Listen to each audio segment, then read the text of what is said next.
We can calculate this mean torque by considering the areas of different segments of the turning moment curve with this x-axis, crank angle axis. We know that work is force into distance or torque into angle rotated. So that means the shaded area in a turning moment of the torque versus theta graph is related to the work. So the work is any area under t versus theta graph, angle graph, is work. So these shaded areas represent work.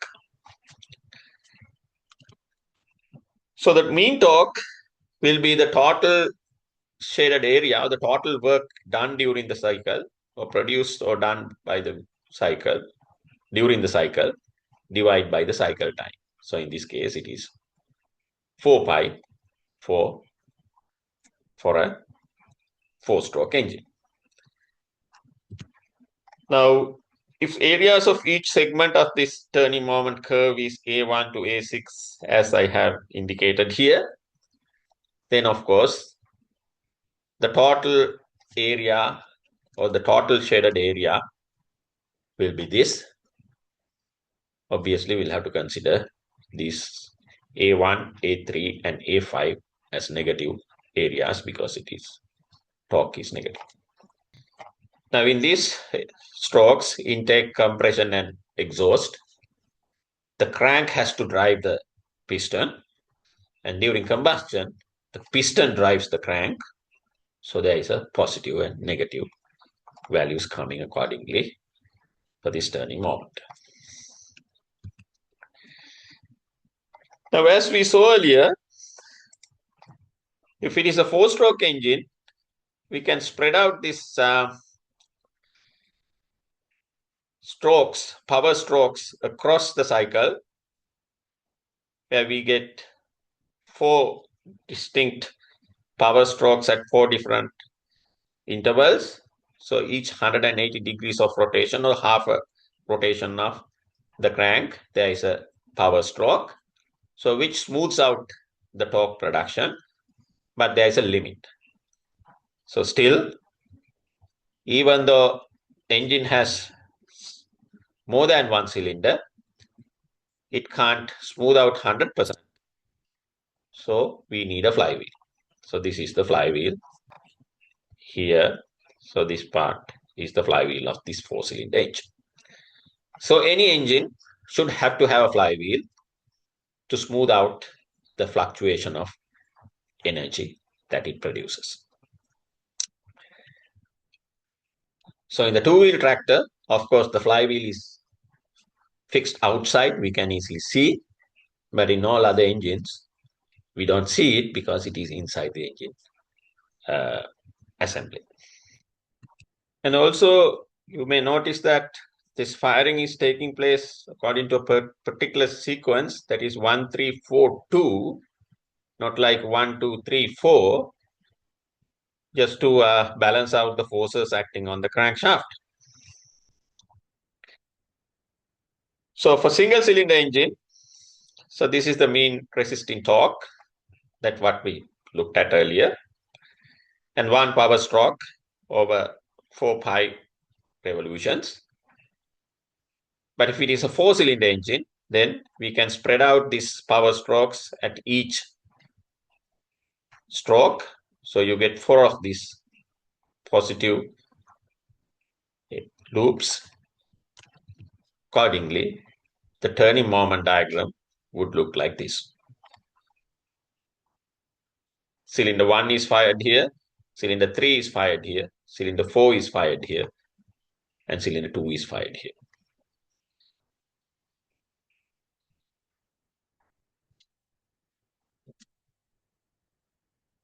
So you have 4 power strokes, more power is produced. Obviously, the mean torque will be lifted up compared to the single cylinder engine.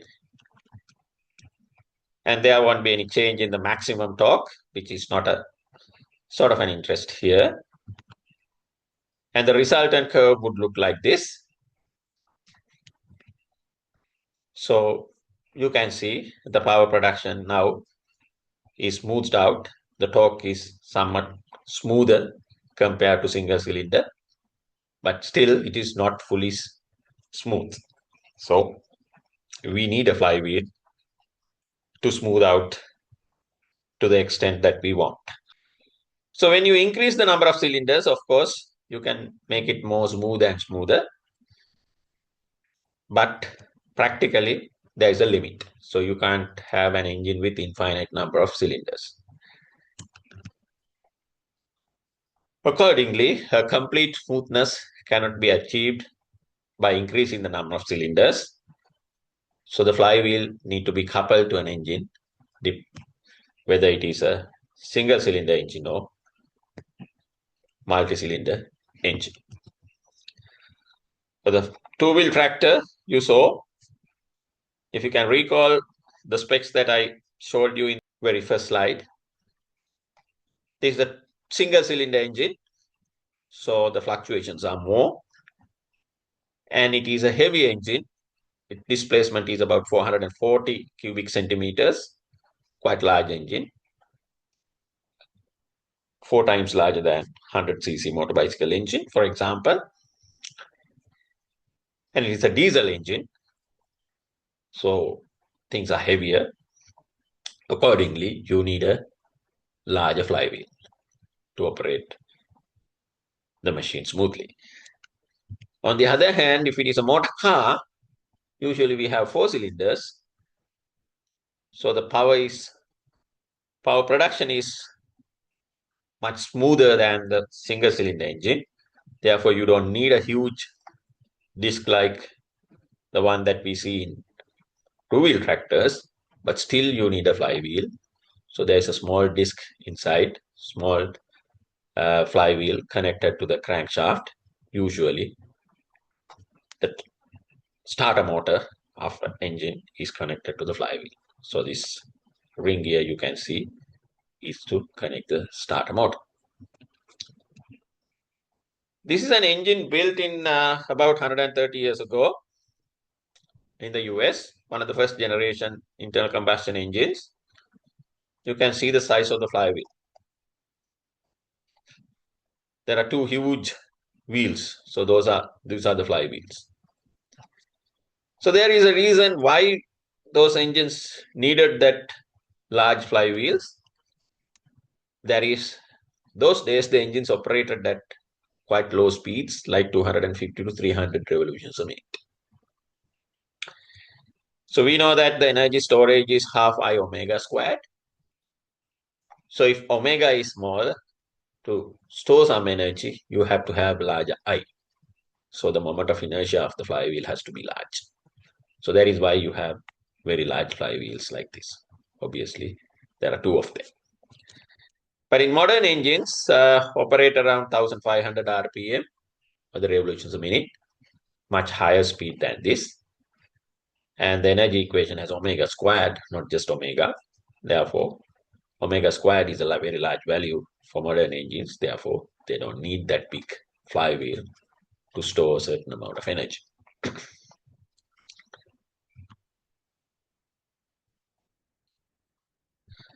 So in summary, flywheel is a mechanical element widely found in the shape of a disc or pulley. And the flywheel acts as a energy reservoir. So it stores energy in the form of kinetic energy. And it can release energy when the energy requirement of the system is less than the energy produced by the system. On the other hand, it can store energy when there is excess energy produced by the system. So the flywheels are used to minimize the energy fluctuation, particularly when input or output requirements are not uniform, not constant. Now, if you take a look at the turning moment diagram for a single cylinder engine again, now engine produces a fluctuating torque, as you can see here. But what we are looking for is a near constant mean resisting torque, that is the torque required to drive the load. And if you consider these intersection points A, B, C, and D, this is the completion of one cycle, 4 pi, in a 4-stroke cycle. Now you can see, now from A to B, the torque produced by the engine is less than the mean torque that you're looking for. But from B to C, engine gives you more torque than what you want. And again from C to D, engine fails to produce the torque that you want. So it is less than what you want. So that creates the fluctuation of energy over each cycle. And when it comes to design of flywheels, what we are interested in is the fluctuation of energy across the mean torque. So the mean torque is what we want, but this is what the engine gives us. That gives the fluctuation, and we have to minimize the fluctuation. So the requirement is to minimize the fluctuation of torque around the mean torque line by fixing a flywheel. So let's see how flywheel could do this. Now consider a turning moment diagram of a multi-cylinder engine, for example. So the turning moment changes like this, and the area under the mean torque line and the fluctuating torque are given as A1 to A6 in this case. And one engine cycle completes at G. Engine cycle is from A to G. So that means the properties at A should be equal to properties at G. That is what is meant by the completion of a cycle, because the next cycle starts at G. So if the amount of energy at point A is E, then the amount of energy at point G also should be E, the same amount of energy. So we know that the work is torque into angle rotated, and these shaded areas represent the work done. Accordingly, it is related to the energy. So if we assume amount of energy available at point A is E, then when you come to point B, A1 amount of energy is added to the original value. So the energy at B will be E plus A1. And then when you go to C, then there's a negative area below the mean torque line. Therefore, the amount of energy at C will be E plus A1 minus A2. But when you go to D, A3 will be added. When you go to E, A4 should be subtracted. Accordingly, at F, you have to add A5. And at G, then you'll have to subtract A6. So these are negative energies because they are below the mean torque line. And A1, A3, and A5 are positive quantities because those areas are above the mean torque line. And since the cycle completes at G, the amount of energy at the beginning of the cycle should be equal to the amount of energy at the end of the cycle. So energy at G has to be E. So just for the analytical purposes, just to understand the concept, if you assume that the maximum amount of energy in this cycle is at B, and the minimum amount of energy in this particular cycle is at E, then from the previous analysis, we know that energy at B is E plus A1, and energy at E is this one. So the maximum energy and minimum energy we can find accordingly. The energy fluctuation we can calculate as the maximum energy minus the minimum energy. So the energy fluctuation of the system is A2 minus A3 plus A4. A2 minus A3 plus A4 gives us the maximum fluctuation of energy. Maximum fluctuation of energy. Now this fluctuation has to be absorbed by the flywheel in the form of kinetic energy. So we know that the kinetic energy stored in a flywheel is half I omega squared. I is the moment of inertia. We can represent it as mk squared, where k is called the radius of gyration. Radius of gyration. And the fluctuation of energy, when the engine produces a minimum amount of energy, its speeds will be minimum. When the engine is producing maximum amount of energy, its speed will be maximum. So if the maximum speed is omega 1 and minimum speed is omega 2, then the energy fluctuation within the flywheel is half I omega 1 squared minus half I omega 2 squared. And that can be equivalent to, for example, in the previous situation that we looked at, is A2 minus A3 plus A4. Now we can mathematically simplify this relationship. Delta E equals half into I omega 1 squared minus omega 2 squared. And with a bit of simplification and considering omega 1 plus omega 2 divided by 2 as the mean speed, average speed, we could say delta E, or the fluctuation of energy, or the maximum fluctuation of energy, equals I omega into omega 1 minus omega 2. And you can see, according to this relationship, when you want to reduce omega 1 minus omega 2, that is difference between maximum speed and the minimum speed. So if you want to make this smaller, then you have to make I larger. To make omega 1 minus omega 2 smaller, you have to make I1 larger. So that is the decision that you have to make.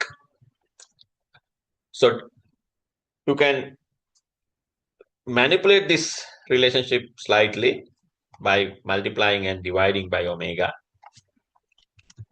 And this quantity, omega 1 minus omega 2 divided by omega, omega is the mean speed, is called the coefficient of fluctuation of speed, CS. Coefficient of fluctuation of speed is omega 1 minus omega 2 divided by omega. So the speed change, maximum speed is omega 1 and the minimum speed is omega 2. So the delta E becomes I omega squared CS. And we define coefficient of fluctuation of energy as the ratio between maximum fluctuation of energy divided by the work done per cycle. Maximum fluctuation of energy is delta E that we just looked at. And the work done per cycle is mean torque into theta. Theta is in radians. And we know that power equals torque into angular speed, omega. So we can replace this mean torque with power and represent work done as you can see here.